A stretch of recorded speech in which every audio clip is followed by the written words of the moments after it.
Forget global warming. In today's film, the sun is dying, and who better to fix it than director Danny Boyle? Howdy. I'm Jeff Goldsmith, senior editor for Creative Screenwriting Magazine, and I'm pleased to announce that we have director Danny Boyle with us today for the Q&A to talk about his film Sunshine. This is a one-on-one Q&A since there was no screening of this film in our screening series, and unfortunately, screenwriter Alex Garland was not in Los Angeles, but did I mention we have director Danny Boyle? Pretty cool. Also, did I mention to go to www.creativescreenwriting.com to check out details about the latest issue of Creative Screenwriting Magazine? Remember, folks, we are a magazine. If you dig these podcasts with screenwriters' interviews, there's plenty more to be found in the print magazine, which is sold in Barnes & Nobles and Borders all across the United States, Canada, and Western Europe. Yes, that includes the UK. You'll notice I kind of have a quick pace to this interview because there were studio publicists standing very nearby that wanted to keep things on schedule, as the British would say. I had a list of questions I came in with. I definitely wanted to get my answers, and honestly, we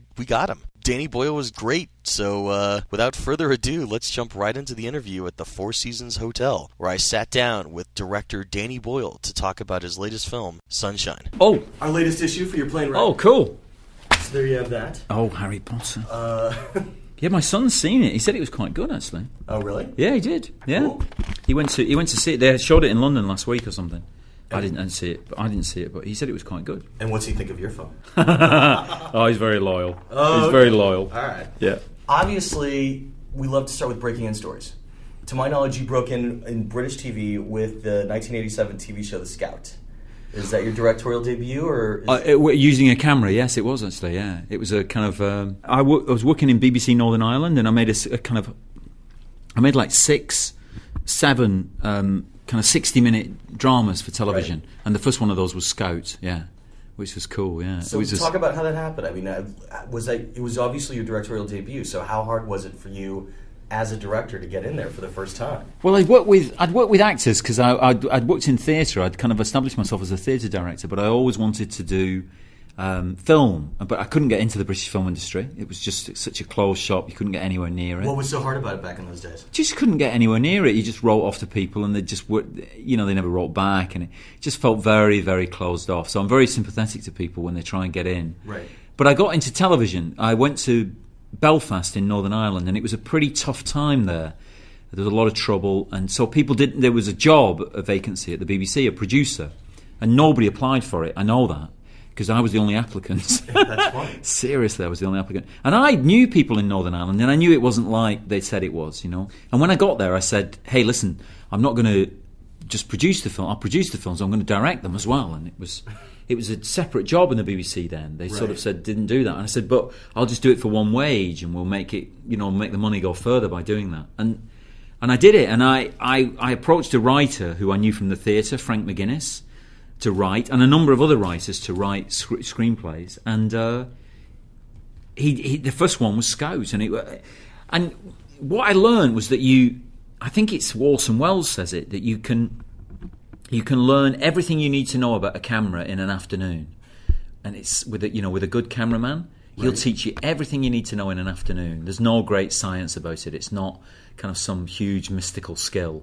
It's basically just a tool, And after you learn a couple of basic things like left to right to left, that kind of thing, you're away, And after then, it's what you want to do with it, right? What kind of stuff you want to do with it. So I made a series of films using that, and they were good. They were a great experience. I loved doing them, and I loved them. I haven't watched them for years, but I'm sure they're a bit embarrassing, some of them. But I loved doing them, and I learned such a lot by doing them. As an outsider, looking in, now you're on the inside looking out. What has changed over the years? I mean, what would you tell the young kid today trying to break in? Would you say BBC is still a good way to go? Wow. Well, yes. I mean, I think what's wonderful about the BBC is that you can make a lot of mistakes, and you learn. Feature films are very unforgiving. If you get a chance and you don't do it, I'm not sure you'll get a second chance. It's so tough, you know. Sure. You have to kind of be lucky, really. Whereas with the BBC, or working on television drama or working in the theatre, it's much more of an apprenticeship. You're picking up skills as you work along, and people need that chance to learn how to do it, and to get a bit of confidence. so that you feel you know how to handle a crew and how to handle actors and all the different social ingredients of being a director. You know, that make up a lot of the skill. To be honest, the skill is not so much telling the story, although there's a certain amount of that involved, obviously, and that's what makes them unique, is how you tell the story. But 90% of it is parochial. It's handling people, it's making sure everybody's there on time, it's all those kind of things. You know, you have to learn how to do all that, you know, get the best out of people. How did Shallow Grave come about? I mean, obviously it was your feature directorial debut, and I swear we're going to get to this film, but I just want to ask some of these retro questions. Yeah, no, that's fine. I'd made this series after I left BBC Northern Ireland. I made this series based on a very good book about a preacher in Lancashire in the 1830s. It was called Mr. Rowe's Virgins, and it was had a bit of impact generally. Sure. You know, it was noticed and stuff like that. It was up for a few awards and that kind of thing. And so this guy Andrew MacDonald and John Hodge had this script that they'd been working on called Shallow Grave, and they'd been at Channel 4 in London. Okay. And Channel 4 had said to them, "Okay, it's good. You've got to go out and find a director now." And they didn't have a director attached to it. And I think they sent the script out to a number of promising names, and I was around because of this Mr. Rowe's Virgins. I was great. In the air. So it wasn't like you actually knew them from working in television? You no, I didn't. Up on a list because they sent the script, and I went in for the interview, like an audition, and I was very honest. I said it was a brilliant script, which it was. I thought it was absolutely, of all the stuff I'd read, it was just miles ahead of anything I'd read. And I said, it's just brilliant. And I said, a lot of it's stolen from Blood Simple, the Coen Brothers film, which they acknowledged as being true. And I said, and I think it needs this. And I said what I thought it needed, additionally to what it was. It needed an extra twist, which is that Alex has the money in the end. Great. Which is, it needed that extra twist. And they agreed. And that was it. We just started work, you know. We started work. Well, I had to be interviewed by Channel 4 then to make sure I was okay, and we got £1 million, and that was it. They wouldn't give us any more. That's fine. Because I remember we had to sell off bits of the furniture of the set. Really? Because we ran out of film stock, and they wouldn't give us any more money. $1 million, that was absolutely it. So we sold off bits of the set as we finished with shooting a scene. We'd sell off. Because it was quite a cool flat they lived in. Before eBay, so we couldn't do it on eBay. Really we sold it off to people who were interested in some, because there was some pretty cool furniture in the flat which we'd bought. So we sold it off and bought some more stock. You know. Briefly, how would you say your directing style has changed since then? If you were getting ready to do Shallow Grave today, what would you say is different about the way you'd approach it, or has your directing style really changed? Well, I think you technically get better. But I don't necessarily think that's a good thing. Right. I'm quite a fan of innocence, really, of not really knowing how to do it. Keeping it raw. And just, it's not so much raw, it's like keeping it, like, fresh. Like, I love to make the decisions about how to shoot a thing as late as possible, which means that it's very difficult for crews sometimes because they'd much prefer to know so that they can have the right equipment for you. Yeah. Whereas you suddenly announce on the day, I want to do this, and then suddenly they have to get it all there for you. But I love that energy that creates, of you just make the day unique. Each day's unique. And if you shot a scene on a different day, if you lost the film that you'd shot on and had to shoot the scene again, it would be different. It wouldn't be. You wouldn't just set it up the same way you'd done it before. You'd do it again in a different way. Because each day is different, you know. Each day you come to work is different, and I try to make it. I always arrive really early in the morning, and I wander around the set on my own or the location, whatever we're on, and kind of suddenly work it out. Have a bit of breakfast, kind of work out what we're going to do before everybody arrives, you know. That's great. Trainspotting, amazing film, absolutely loved it. I think it has one of the really great openings of a film from the 90s. Talk about constructing that opening and collaborating, and how much of it was in the script and how much of it came in the editing room, in which, with voiceover and clips that you see later throughout the rest of the movie, you just create this energy that just seems to not let up for a long time. Well, I wanted it to have an enormous amount of energy, really. It's ironic because a kind of heroin basically isn't an energy drug. It's actually, it kind of just mollifies people, really. And it's a complete de-energy drug in a way. And you know, all the research, you could see what basically happens to people who are on heroin. They're either in the corner asleep, or they're out begging, trying to get more money so that they can go back to the corner. But ecstasy was in London in Britain had exploded in Britain, and that was the energy drug, and I wanted it to have more of that kind of energy about it as a film. So we had this idea for the opening, this kind of, and it was the music. Or was it something that you wasn't constructed in the editing room? What was different about it is that it wasn't there in the original script, but we shot this opening, this chase, which was the basis of the script. Right. And then, but the amazing idea was that the voiceover. There were two things. One was the Iggy Pop. I was a huge Iggy Pop fan, and sure. I knew from the book that the characters were huge Iggy Pop fans, so I put the Iggy Pop song there. But the other thing was that the voiceover, that voiceover was actually from the middle of the film. Right. It actually happened in the middle of the film. Interesting. And then one day John said we should try that at the beginning, and we moved it to the beginning. And as soon as we moved it to the beginning, it just went and we put the Iggy Pop on it. It just came like. So it was in editing then.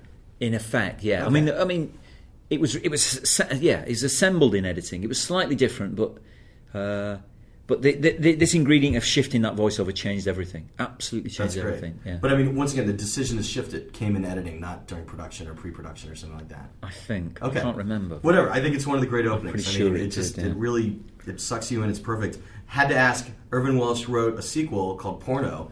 Any chance we're ever going to see you and that cast reassembled for Porno? Yeah, we've. I mean, John, the screenwriter, has done a kind of very early version of a first draft. That's great. Just to see if it works. But we're sort of waiting, really, until the actors are a bit older. Interesting, really? Yeah, because the novel, it doesn't matter in, but we have this idea that if we do it again, it should be not just like a sequel. Yeah.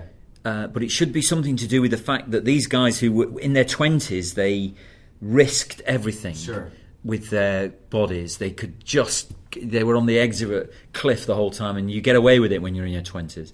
But then when they're in their 40s, if we can pick them up in their 40s, it's very different. They're middle-aged. Sure. They've got a crisis about what they're going to do with their lives. That'd be great. You can't keep going like that. You can't abuse yourself in the same way. And yet they're stuck in time to a certain degree, like people become.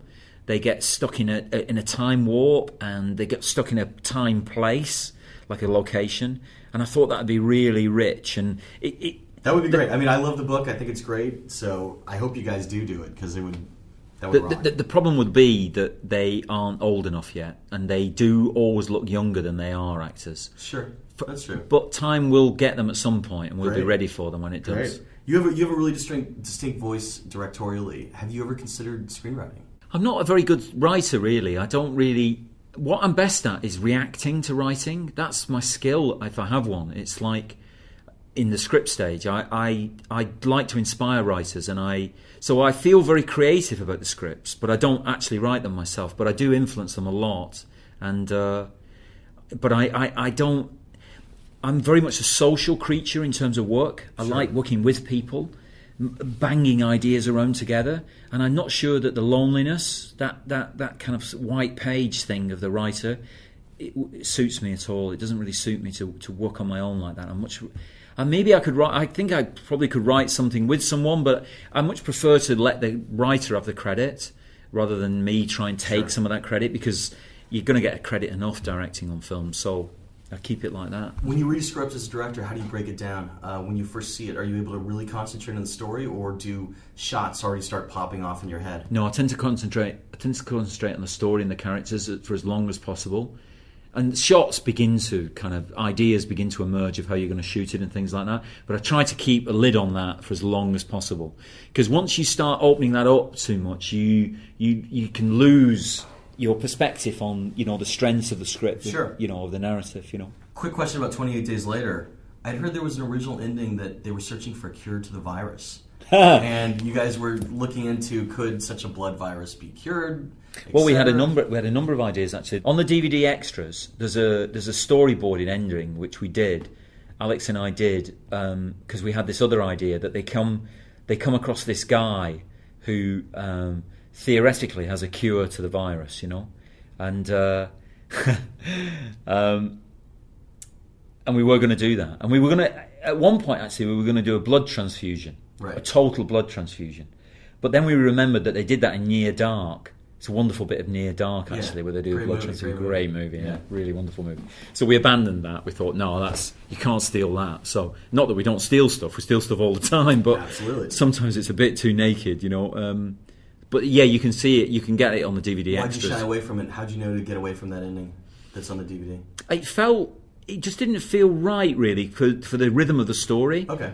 It kind of felt you either have the soldiers and that scenario, that kind of Adam and Eve idea of the soldiers that they're going to start again using these girls, or you'd have chasing this man who has a cure, you know, who thinks he has a cure to it. And it could go one way or the other, and we went the soldiers' direction. Now, was there any reason why you didn't direct 28 Weeks Later? Because, I mean, come on, it has Bigby as a zombie. It has Carlisle in it. You know?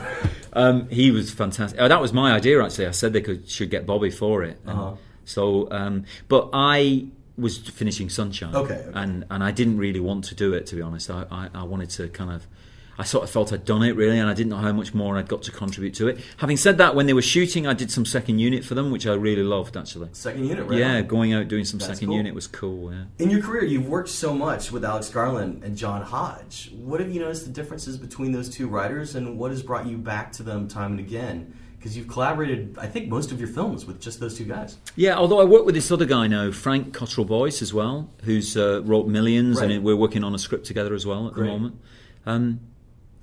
I mean, I just love a relationship with a writer, really, and what you have to find writers who are prepared to let you kick the scripts a bit, and vice versa. I let them kick the film. You know, I try to keep them as involved as possible in the shooting, and often they play parts. Sure. John, I'd always tried to give John a part in the films, and Frank, I gave a part in Millions, and you know, so you try and involve them as much as possible in the film, and so that you have that relationship, which is a relationship of equals, really, bashing heads together, really bashing both your heads together. That's great.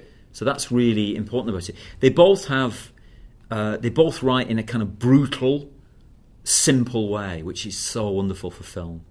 You know, because film does so much of the work of film is done invisibly by your experience of watching it, of watching actors. You don't need it described to you, and they both write in that way. It's very sparse, very big, simple ideas that they write, and particularly John has this brutal, cynical humour, you know, which I love, you know, personally. How important is it for you to have screenwriters around during your rehearsal process, your production process, post? I won't do the film if they're not going to be in rehearsal. That's great. I have them there all the time in rehearsal. Was that and I'd have them there all the time in the filming, except it gets very, very boring for them. Right. It's so tedious, because they don't really have a role anymore, because we tend to shoot the script. We sort the script out in rehearsals, in pre-production and rehearsals, and then we shoot the script. We don't fuck about shooting other people's ideas of why don't we try this, why don't we try that. We shoot the script then. You know? Was there ever a time when having a writer around, either in a rehearsal or on set, just popped off a new scene when you desperately needed one, or an important rewrite, just on any of your projects? That does happen. I mean, there's a great scene in Sunshine where there's an amazing, it's actually probably the best scene I think Alex has ever written, where they talk about whether they should kill this man or not. And Rose Byrne is the one who actually says no. She refuses to, even though she accepts their rationale, she refuses to sanction it in her name. And I remember saying to him, we should have a scene where they vote, you know, on this guy. And that was like my idea, but that had come from earlier. There was a scene earlier where they voted or tried to vote, and someone said, we don't vote, we're not a democracy, we do this. Yeah, that's great. So I said they should vote. And I thought, he'll just write a scene where they vote. And he went away and he came out with this amazing scene. And it's the best scene in the film. It is a great scene. You know, a really great scene. And it's interesting when you shoot scenes that good, because actors get it, the script, and you can tell they just think this is a great scene. And not just for one person, it's a great scene for each single person, the 4 people who are in the scene. And they just shoot themselves, those scenes. You don't need to... They just shoot themselves. It's absolutely extraordinary I can't explain. They're so quick. No, that's great. The scene's shot and you've sort of finished before lunch. You think, oh, what? And you think, maybe we should go back. It's a really important scene. And you think, no, it's shot itself. It's everything you need in that scene. What was your reaction to Sunshine when you first read it? You know, you've got this great mission in space. You've also got the psychological drama of what it's like, you know, to approach the sun. And have a mental breakdown, you know, from being in space for so long. So what were your thoughts when you read the script? Just why hadn't anybody done a film about the sun before? It was extraordinary, I thought. You know, like when you... And then somebody says, oh yeah, there is one, it's called Kill Bill. And you go, oh right, sorry. You know, but there isn't one. Right. You know, you think oh, I've missed it. There isn't one. There's a bit in Lost in Space where they fly through the sun, Yeah, I mean, and then they go, movies "Ooh, like, it's hot." Is there Voyage Behind the Sun where they find like an alternate Earth or something like that? Is there? I don't know that one. I can't. I'm sure I got the title wrong. Then there's the great British film, but that's more about the sun overheating the Earth, right? And it's oh god, it's the day of the sun. Yeah, but it's not the actual. It's right, not. No, it's not a voyage to. It's not yeah. the voyage to the sun, and it's not an. So It's not an idea that someone can actually go and touch the sun. Yeah, absolutely. You know, I So mean, that was what struck you, the idea. It's just extraordinary. That's great, big, simple idea. You know. One of the things that's really interesting about the movie that's classic in sci-fi films is kind of the ghost ship lost at sea, and that was a great moment in your movie. Talk about that scene and like it's such a weird directorial choice. You have this guy like focusing on a beam of light. You have excellent sound production design, and then you realize that he's not like doing some weird entertainment. He's like decoding a signal. Yes. I just thought it was cool. Yeah, Talk about building that because that was great. Oh no, that was I had this idea that the way that Alex described it was him obviously that this character was lost in, and in fact one of the characters says, "Listening to your space music again, were you?" Yeah. And there's this character who's the way that he's dealing with his loneliness. He's lost in his picking up sounds in space, which is ridiculous, of course, because there isn't any. Right. But and I thought we should visualise that. We should actually physically see his box. And then it was like the idea that we'd make it out of light. It was a light box that he put his head into, you know, and listened to it like that. And it was really cool. Yeah, and then we worked out a way of doing it with lasers and dust and stuff. You know, the way you create a box of light. It's the only way you can do it through lasers, you know. But I love that idea of his. And of course, then it gives a great opportunity for the sound guys as his head enters the light and stuff like that. Fantastic. Yeah, so that's cool. I had heard that you had your actors live together for a while to give them kind of the lived-in feel. Talk about that. What came out of those sessions, or how long was it? 2 weeks they had to live together. Okay. And right at the beginning when they first arrived, right. And I think they were a bit shocked. They thought they were going to be in the Hilton or somewhere nice. Right. But I made them live together, and they responded to it very well. After the initial shock, I think. Calling their agents crying, stuff like that. Yeah, But I said to them, that's what I'm trying to do. I'm trying to pop the bubble that's around you. Right. They arrive and they don't realise they've got a bubble around them that protects them. It's an agent and a contract and a per diem and the last film they're on, their next one. Publicity requests for other films and stuff like that. And you've got one of your jobs as a director is to pop that bubble to make them sit in your film, rather than somebody else's. So what was the most important thing that came out of that? Group dynamic, really. But I mean, nothing that ended up specifically in the film, or was there? Oh, because you could tell that there was a familiarity between them. And that's that's the value of it. That's the value of it. And it's easy because in a way, what you do, I'm a big football fan, soccer fan, and what the great football managers do in Britain with a small group of people, like a squad of players, is they immediately create a siege mentality. As soon as they arrive at a club, they create a siege mentality. They go into overdrive, creating this sense of the press hate you, everybody hates you. What are you going to do about it? And it's the siege mentality, and it's the greatest way of creating a group spirit straight away, So that's what we try to do with it. Is it true that you sent them up into 0G, and did you join them on that? We did. They only did a very small acrobatic plane, which only gives you a few seconds of 0G, Gotcha. Which is pretty cool. I went on the big one later. Really? As part of a publicity thing for international press. What was it like? Oh, was it awesome? If you've got $3,000 to spare ever, do it, because it's better than hiring the best hooker in the world for an evening. I tell you, it is just the most extraordinary experience. The spacesuits are usually restrictive. I know you guys design new suits, and they looked really cool. But something I want you to talk about directorially, you managed to get a camera into the suit. Talk about your visual sense of trying to do that, and then physically how you did it. I wanted to do something different with the helmet, because one of the things I've found when looking back at all the other movies, the space helmet is an absolute crucifying. It's tough, yeah. Because basically the problem is when you look at the space station, and they wear the golf ball helmet that everything's based on, but you can't see into it. It's completely reflective to protect the astronaut. Of course. But obviously the studio want to know which actor's in there so that they find out whether he's a good guy or a bad guy. And so what you have in all the movies is you have these terrible lamps inside the helmet to make the actors light up. Yeah. And they try to explain them as lights that are going to kind of guide. But in fact, all they're doing is dazzling the actor so he can't see anything out there. So we thought, let's not do that. Let's completely cut the actor off with this kind of funnel, kind of like medieval slit way, so that they can see where they're going, but you can't see in at all. So you protect them from the light. And then the natural development of that is to put a camera here, which actually does... Just right to the left of their eye? Just right beside them, so that they can be in contact with the deck and with each other through these cameras. Right. They can see each other. And also, of course, the audience can then know who's who. But so for you, was it just a regular video camera, basically? Or No, we used a small... We used a small film camera. You did? Yeah, so how would they walk around with a film camera on their shoulders? Pretty tough. Because not only do you have that there, you have to have a counterbalance weight here, the same weight here. Yeah. So they were weighed down like this. So we had guys walking around with them, helping them carry it. Oh, it was like exhausting. And when Cillian falls in it, there was this wonderful sequence where I was very... I mean, this helps because I know him. I would be screaming at him, "Get up, get up!" But I'd be shouting to the guys who were helping him. I'd say, "Hold him down, hold him down." And I'd be screaming at him, "Get up, get up!" And it's this wonderful... And you get this wonderful bit of acting as he tries to drag himself off the floor, you know? That's great. But how did it not fog up? That's the last part of that. How did that not fog up? Yeah, how did it not fog up your lens and everything? Yeah, we got fans in there and everything. In the helmet too? Oh yeah, everything in the insane. helmet. All right. This is the big one. You know, you have this great mission movie, and then late in the third act, there is a supernatural element in which somebody, you know, the captain of the ship has gotten powers that he's able to use, and he's kind of gone a little crazy.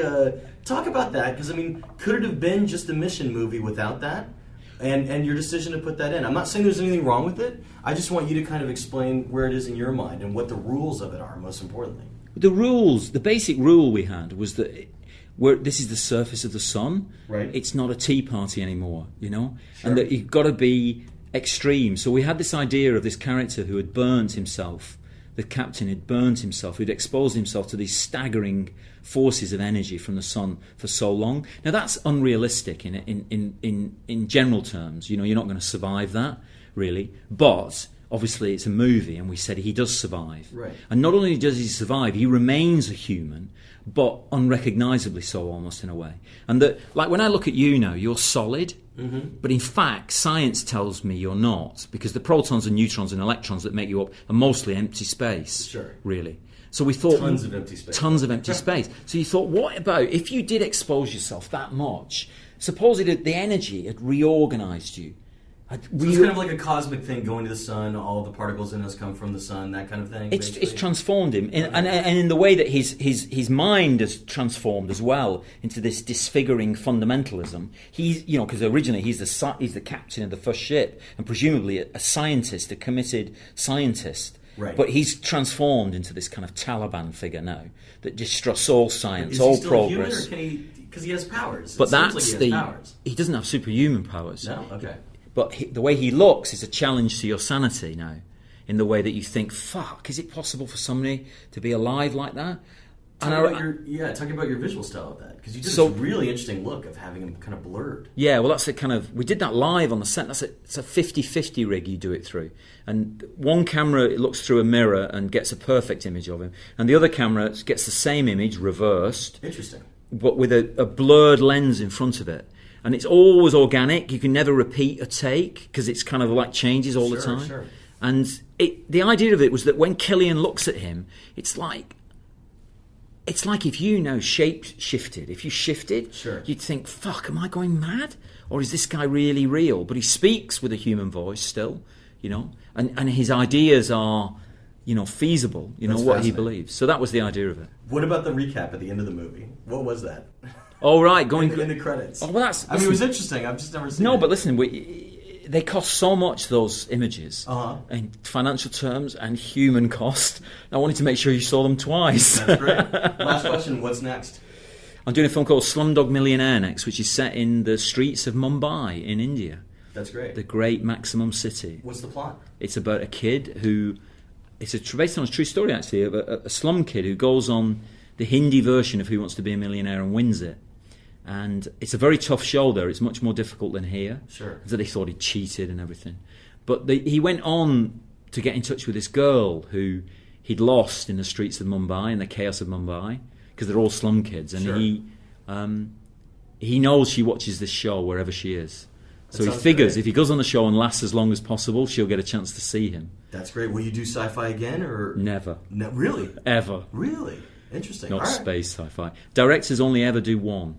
Okay. Apart from sequels, which they have to do for legal reasons Sure. or whatever, business reasons, no director goes back into space. Well, you made a really distinctive film. I thank you for being so generous with your time, and hope to see you again on your next film. Okay, cool. Thank you very much. And that's how the Q&A went down. Thanks again to director Danny Boyle for spending time with us to talk about his latest film, Sunshine, in theaters now. Also, hopefully one of these days we'll get screenwriter Alex Garland in the podcast, maybe even with director Danny Boyle on a future collaboration. As for the two other Sun movies that I was stumbling across during the Q&A, I was actually referring to 1969's Journey to the Far Side of the Sun, which is also known as Doppelganger, and of course the classic The Day the Earth Caught Fire from 1961. But of course, I couldn't remember that when it really mattered, when I was sitting right in front of Danny Boyle. If you dug this episode or the podcast in general, don't forget to throw a virtual tip into our PayPal virtual tip jar by visiting www.creativescreenwritingmagazine.blogspot.com.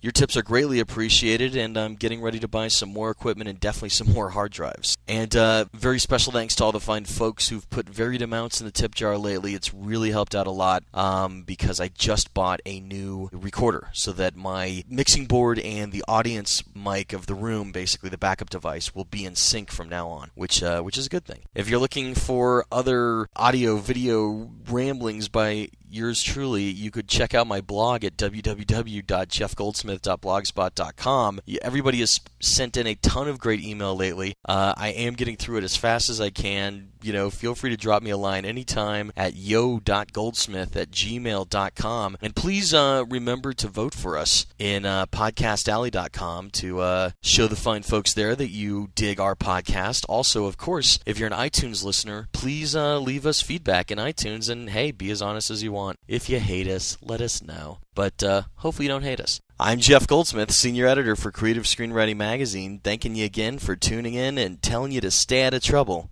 Till next week.